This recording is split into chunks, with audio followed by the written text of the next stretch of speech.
BBC News with Sue Montgomery. Brazilian police have found a document detailing plans for a military coup.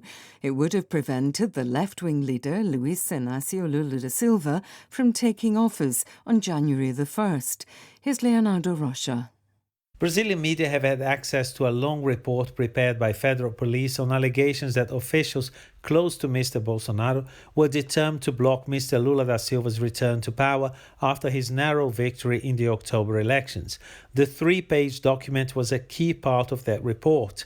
It was retrieved from a mobile phone that belonged to Mauro Cid, an aide to the former president Jair Bolsonaro. The plan was allegedly to hand power to Brazil's armed forces, who would declare martial law and appoint an interim leader. He would be expected to call new elections within 30 days.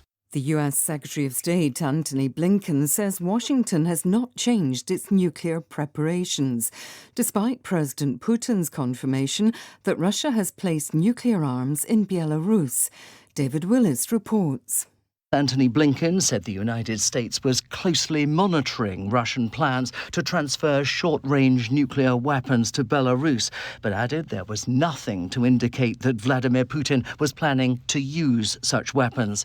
Earlier this week, Belarus's leader Alexander Lukashenko suggested his country had already received a nuclear weapon from Russia, which he described as 3 times more powerful than the atomic bombs used on Japan during the Second World War. Questioned about that at an economic forum in St. Petersburg, Vladimir Putin said his country could theoretically use such weapons, but added that it didn't need to. A US jury has found a truck driver guilty of America's worst ever anti-Jewish attack, in which 11 worshippers were shot dead at a synagogue in Pittsburgh in 2018. Nada Tawfiq reports. Robert Bauer's lawyers admitted from the outset that he'd attacked and killed worshippers at the Tree of Life synagogue, but they argued against the death penalty, saying his motive was not religious hatred, but rather an irrational belief that he had to attack Jewish people because of their support for immigrants and refugees. The jury, though, rejected that argument with this verdict, finding the 50-year-old guilty of every charge he faced, including hate crimes resulting in death and the obstruction of the free exercise of religion resulting in death. The security forces in India's northeastern state of Manipur have fired tear gas to disperse a crowd, setting fire to buildings in the capital. They said firefighters had managed to prevent the flames from spreading. More than 100 people have been killed in the past month in ethnic violence in the state. BBC News. Daniel Ellsberg, the whistleblower who exposed the extent of US involvement in the Vietnam War, has died, aged 92. He was once described as the most dangerous man in America. Rob Jones looks back at his life. Daniel Ellsberg served with the US Marines in the 1950s and went on to work for the Department of Defense as an analyst, but he became disillusioned with the war in Vietnam. In 1969, he decided to leak classified documents which revealed the decades of lies told by successive US governments, a study which became known as the Pentagon Papers. The New York Times published the first excerpts in 1971, and when the Nixon administration tried to block publication, it was overruled by the Supreme Court.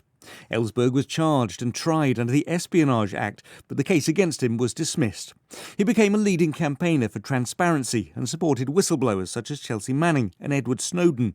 The army in Niger says 7 soldiers were killed when their vehicle hit a landmine in the southeast of the country, where jihadist groups are active. It says the explosion took place near a military post in the Difa region. The international medical charity Doctors Without Borders says more than 300 people needing treatment have arrived at a hospital in Chad as violence rages in Sudan's Darfur region. 130 of them needed surgery. Reports say about 6,000 people have fled El Geneina, the capital of West Darfur, to take refuge in Chad over the last few days. The first woman to travel in space, the former Soviet cosmonaut Valentina Tereshkova, has been presented with Russia's Order of Gagarin on the 60th anniversary of her solo spaceflight in 1963.